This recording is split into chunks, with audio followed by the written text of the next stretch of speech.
오늘도 함께 예배드리는 우리 모든 성도 여러분들을 주님의 이름으로 환영하며 축복합니다. 자, 에스겔 오늘 6장의 말씀인데요. 에스겔의 시작은 결국 뭡니까? 하나님 앞에서 범죄한 이스라엘 백성들이 나라가 망하고 포로로 끌려갔죠. 그 처참한 상황 속에서도 그들이 깨닫지 못하고 있었기 때문에 하나님께서 에스겔을 통하여 다시 한번 그들이 깨닫게 하시는 말씀을 주고 계시고, 그리고 70년의 포로의 삶이 끝날 때 그들이 다시 돌아올 수 있는 하나님의 은혜에 대한 말씀을 이제 주고 계십니다. 이스라엘 백성들이 우상을 숭배했습니다. 이건 엄청난 죄악입니다. 하나님께서 나 외에 다른 신을 내게 두지 말라 그러셨어요. 이건 절대 하면 안 된다라는 겁니다. 여러분, 성경 말씀 속에 하나님이 하라 하신 건 해야 되고요, 하지 말라 하신 건 하지 말아야 됩니다. 하라 하셨는데 이걸 할까 말까, 하지 말라 하셨는데 이걸 해야 되나 하지 말아야 되나, 여러분 그렇게 고민하지 말아야 됩니다. 아담과 하와가 선악과 앞에서 고민했습니다. 그렇죠? 이걸 먹어야 되나 말아야 되나 고민했어요. 그러나 그 고민의 끝은 뭡니까? 하나님의 말씀에 불순종하는 것을. 그러니까 여러분, 하나님의 말씀은 그냥 생각하지 마시고 순종하시기 바랍니다. 그걸 가지고 생각하는 순간 다른 생각들이 들어올 수밖에 없어요. 신앙생활은 여러분 늘 드리는 말씀입니다만 단순해져야 됩니다. 신앙생활 복잡하게 생각하지 마세요. 복잡해지면 꼬입니다. 단순하게 가셔야 돼요. 근데 이스라엘 백성들은요, 우상을 숭배하기 시작했습니다. 그게 더 좋아 보이기 시작했고, 한 번, 두 번 하다 보니 거기에 물들어갔고요. 그래서 거기서 떠나지 못하는 하나님을 대적하는 백성들이 되고 말았다라는 거죠. 우리 한국교회가 많은 선교사님들을 보내고 있습니다. 이번에도 말레이시아 가서 선교사님 만났고요. 또 우리 선교사님 선교하시는데 쓰시라고 또 선교비도 드리고 왔는데요. 선교사님들이 가서 하나님을 알지 못하는 사람들에게 복음을 전하죠. 하나님을 알지 못하는 사람들이 살아가는 모습, 그들의 삶의 현장에 들어가셔서 그들을 하나님의 말씀 앞으로 인도하셔요. 근데 우리 한국교회는 철저하게 죄와 분리된 삶을 살려고 하고 세상과 구별된 삶을 살라고 가르치고 있습니다. 그렇죠? 세상과 적당히 타협하는 게 아닙니다. 예수를 믿는다라는 건 세상에 대하여서는 죽어져야 된다라는 거죠. 세상에 대하여 죽어져야 예수님을 향하여서 산 사람이 될 수 있다라는 겁니다. 바울의 고백처럼 우리는 날마다 세상을 향하여 죽어야 됩니다. 그렇지 않으면 어제는 죽었는데 오늘 죽지 못하면 오늘 우리의 방향, 삶의 방향은 다시 세상을 향해 갈 수밖에 없다라는 거죠. 우리가 운동 경기를 이렇게 중계를 보든지 TV를 통해서 보든지 직접 보든지 뭐 이럴 때가 있어요. 예를 들어 국가대표 축구 선수들이 다른 나라하고 이렇게 축구 경기를 합니다. 뭐 월드컵을 하든 국가 간 경기를 하든 그런 경기를 해요. 자, 선수들이 잘하는 걸로 보입니까? 잘못하는 걸로 보입니까? 네, 잘못하는 게 잘 보이죠. 네. 글로 공을 차면 안 되는데 공을 차는 거예요. 골대 앞에서 공을 찼는데 공이 하늘로 올라가네요. 네. 근데 우리가 그 자리에 들어가면 그들만큼 할 수 있을까요? 절대 못하죠. 네, 그렇게 하려고 하다가 큰일 납니다. 네, 제가 일주일 동안 지금 허리가 아파가지고 그러고 있는데 큰일 납니다. 그런데 밖에서 보면 잘 보여요. 그렇죠? 왜냐? 경기 현장에서는 지금 내 앞에 상황밖에 안 보여요. 그런데 우리는 밖에서 보니까 넓게 보이지 않습니까? 여러분, 우리 신앙생활도요, 좀 멀리서 나를 볼 수 있어야 됩니다. 근데 그게 쉽지 않아요. 당장 내 앞에, 내 눈앞에, 내 현실, 내 상황, 이것에 집중하기 시작하면요, 눈이 좁아집니다. 시야가 좁아져요. 그래서 그 방법밖에 없는 것처럼 보여지게 되고요, 어쩔 수 없이 그 길로 가야 될 것 같고요, 그렇게 된다라는 거죠. 여러분, 다른 사람들 신앙생활하는 거 보면 어떻습니까? 잘하고 있습니까? 잘못하고 있습니까? 말씀 안 하시는 거 보니까 뭐 잘한다고 대답하시는 분들이 없네요. 옆에 분들 보시고 그런 생각하시면 안 돼요. 네. 이제 우리가 다른 사람들 보면 신앙생활 어떻게 하고 계신가요? 대답 그렇게 하셔야 돼요. 네. 옆에 같이 신앙생활 하시는 분이 앉아 있는데 그렇게 대답 안 하시면 옆에 분 실망하셔요. 네. 날 이렇게 보고 있나? 실망하셔요. 네, 우리 자신을 보면 어떻습니까? 잘하는 것처럼 보여지세요? 잘못하는 것처럼 보여지세요?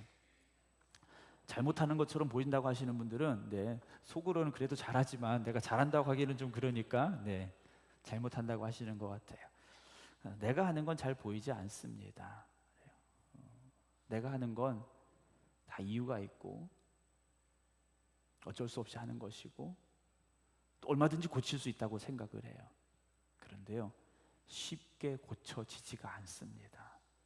여러분, 습관 하나를 바꾸는 게요 얼마나 어려운지 알고 계시잖아요. 생각을 바꾸는 거 진짜 어렵습니다. 그래서 하나님께 내 삶을 온전히 맡기기 위해서는요 끊임없이 노력해야 됩니다. 끊임없이 노력해야 돼요. 내가 보는 나에 만족하지 마시고요. 저도 거울 보면 만족스러워요. 근데 내가 보는 나에게 만족하지 마시고 하나님이 기뻐하실 수 있는 그 삶을 향해서 오늘도 함께 나아갈 수 있기를 주님의 이름으로 축원합니다. 오늘 여호와의 말씀이 내게 임하여 이르시되 인자야 너는 이스라엘 산을 향하여 그들에게 예언하여 이르기를 라고 말씀하셔요. 산들을 바라보면서 산에게 심판의 말씀을 전하라는 거예요. 그럼 이 산들은 어떤 산입니까? 하나님 앞에 예배드렸던 산들이에요. 예루살렘 성전이 세워지기 전에 이들이요 하나님 앞에 예배드렸던 그 자리라는 겁니다. 그런데 예배드렸던 그 자리를 다 어떻게 만들어 버렸습니까? 우상을 숭배하는 자리로 바꿔버린 거예요. 우리나라 예전에 뭐 동네 뒷산 이런 데 가면 다 뭐 있었습니까? 구슬했지 않습니까? 굿 타는 데가 있었고요. 뭐 이렇게 나무 이렇게 있고 성황당 뭐 이런 거 있었고, 요즘 애들은 그게 뭔지도 모르지만 저는 압니다. 동네에 있었으니까.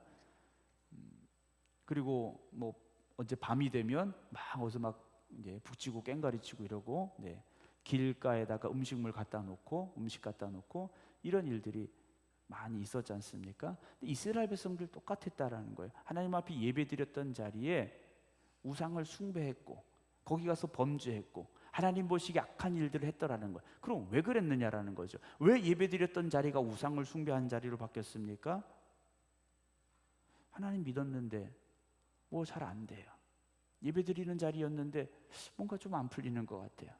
근데 이방 사람들 보니까, 그 동네 살고 있었던 사람들 보니까 바알을 섬기고 아세라를 섬기고 뭔가 우상을 섬기는데 뭔가 잘 돼요. 농사도 잘 짓고 일도 잘 되고. 어떻게 되겠습니까?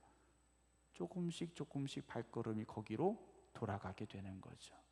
여러분, 눈 돌리면 안 됩니다. 눈 돌리면 안 돼요. 하나님만 바라보시기 바랍니다. 옆에 뭔가 더 좋은 것 같다고 여러분 거기로 눈 돌리시면 안 되고요. 뭔가 더 잘 되는 것 같다고 발걸음을 거기로 향해서도 안 된다라는 겁니다. 우리는 오직 주님 가신 그 길만 따라가야 됩니다. 주님 말씀하셨잖아요. 내가 곧 길이요 진리요 생명이라고 그랬어요. 길이 다른 데 있는 게 아닙니다. 그 길만 가야 되는 거예요. 근데 이스라엘 백성들이 다른 길로 가고 다른 거 생각하고 다른 거 의지하면서 살아갔죠. 그래서 3절에 이르기를 이스라엘 산들아 주 여호와의 말씀을 들으라. 주 여호와께 산과 언덕과 시내와 골짜기를 향하여 이같이 말씀하시기를 나 곧 내가 칼이 너희에게 임하게 하여 너희 산당을 멸하리니 너희 제단들이 황폐하고 분향 제단들이 깨뜨려질 것이며 너희가 죽임을 당하여 너희 우상 앞에 엎드러지게 할 것이다 라고 말씀하셔요. 전쟁이 일어나게 하고 죽임을 당하는 일들이 벌어지게 될 것이다. 하나님께서요 그들을 향하여 경고하셨더라는 거죠. 여러분, 우리가 하나님 앞에서 하나님 말씀에 순종하지 못하고 하나님이 기뻐하시는 길로 가지 않을 때 우리에게 똑같은 하나님의 음성이 들려지고 있다는 것을 여러분 잊지 마시기 바랍니다. 당장 무슨 일이 없다고 여러분 내가 지금 잘하고 있는 게 아닙니다. 지금 당장 어려운 일이 없다고 하나님 모르시는 게 아니라는 거죠. 하나님께서 두고 보실 때가 있습니다. 두고 보실 때가 있어요. 혹시나 내가 지금 살아가는 이 시간이 하나님이 두고 보시는 시간이라면 여러분 빨리 우리는 깨달아야 됩니다.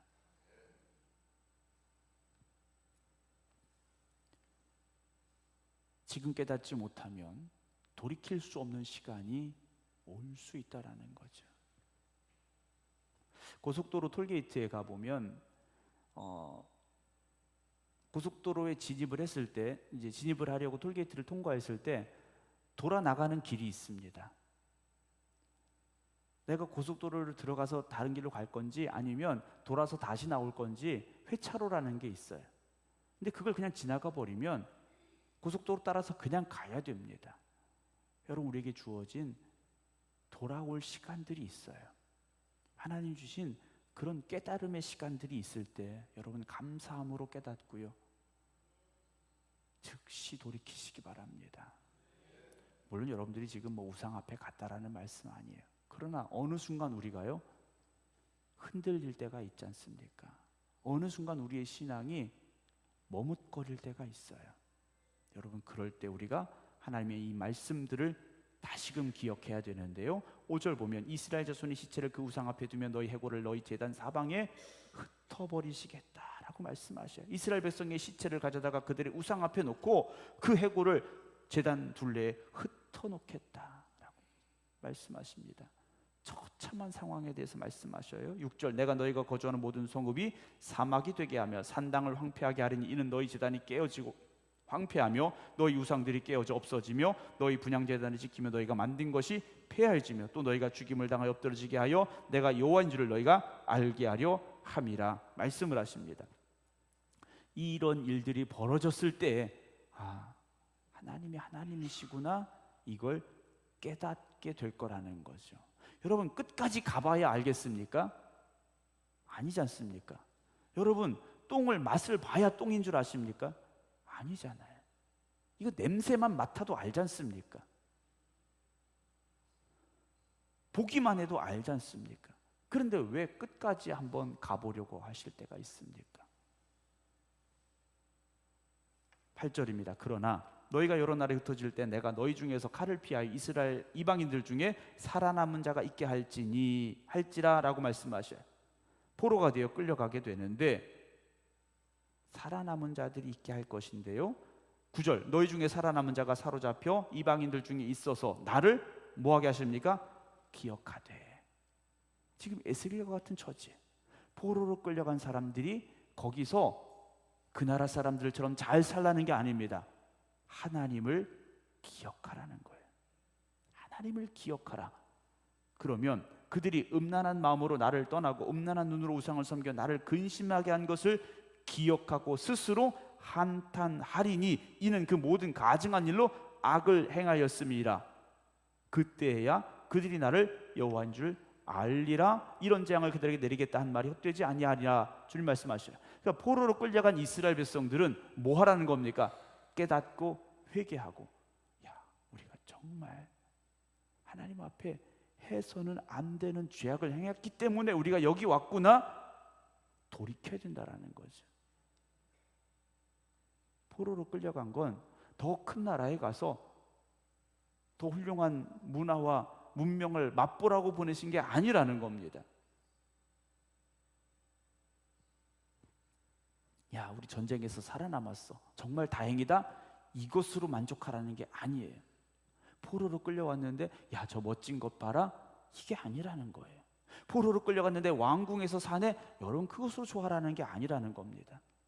왜 우리가 이런 상황에 처했는지 처절한 마음을 가지고 하나님의 말씀을 다시 돌이켜보고 기억하고 회개하고 깨달으라 말씀하시는 겁니다. 하나님은 이미 경고하셨더라는 거죠. 11절입니다. 주 여호와께 이같이 이르시되 너는 손뼉을 치고 발을 구르며 말할지어다. 손뼉을 치고 발을 구르며 말하라 하셨는데요,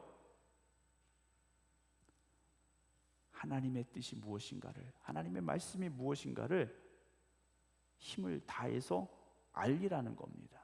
왜냐, 지금 이스라엘이 어떤 상황입니까? 나라가 망하고 포로로 끌려가고 하나님이 그들을 버리게 되는 그런 상황이지 않습니까? 이렇게 말하라 하십니다. 오라, 이스라엘 족속이 모든 가증한 일을 행함으로 마침내 칼과 기근과 전염병에 망하되 먼 데 있는 자는 전염병에 죽고 가까운 데 있는 자는 칼에 엎드러지고 남아있어 애워싸인 자는 기근에 죽으리라. 이같이 내 진노를 그들에게 이룬즉이라고 말씀하셔요. 하나님의 진노를 그들에게 쏟아 부으시겠다라는 거죠. 하나님의 진노가 임하는 곳에 무엇이 있습니까? 사망이 있다라는 겁니다. 하나님은 생명의 하나님이신데 하나님의 진노가 임하는 곳에는 사망과 멸망이 있다라는 거죠. 사랑하는 성도 여러분, 하나님은 사랑의 하나님이십니다. 생명의 하나님이세요. 그런데 우리가 하나님을 떠날 때에는 하나님은 진노하십니다. 소돔과 고모라를 기억하시기 바랍니다. 노아의 홍수 심판을 기억하시기 바랍니다. 13절, 그 죽임당한 시체들이 그 우상들 사이에 제단 사방에 강 높은 고개 위에 모든 산 꼭대기에 모든 푸른 나무 아래 무성한 상수리 나무 아래 곧 그 우상에게 분향하던 곳에 있으리니, 이 자리가 어떤 자리였습니까? 하나님 앞에 기도하던 자리, 하나님 앞에 예배드리던 자리였다라는 거죠. 그곳에 그들의 시체가 쌓여지게 될 것이다 하는 말씀하십니다. 14절에 내가 내 손을 그들 위에 펴서 그가 사는 온 땅 곧 광야에서부터 디블라까지 황량하고 황폐하게 하리니 내가 여호와인 줄 그들이 알리라 말씀을 하십니다. 사랑하는 성도 여러분, 하나님이 천지를 창조하시고 보시기에 좋았다라 그랬어요. 그 아름답게 창조하신 세상을요, 왜 심판하셨습니까? 죄악 때문이었다라는 거죠. 오늘 하나님께서 우리를 보실 때도 얼마나 사랑스러우시겠어요. 그런데 우리가 범죄하면, 하나님의 말씀을 떠나면 우리에게도 하나님의 진노가 임하게 됨을 여러분 두려운 마음으로 고백할 수 있기를 주님의 이름으로 부탁을 드립니다.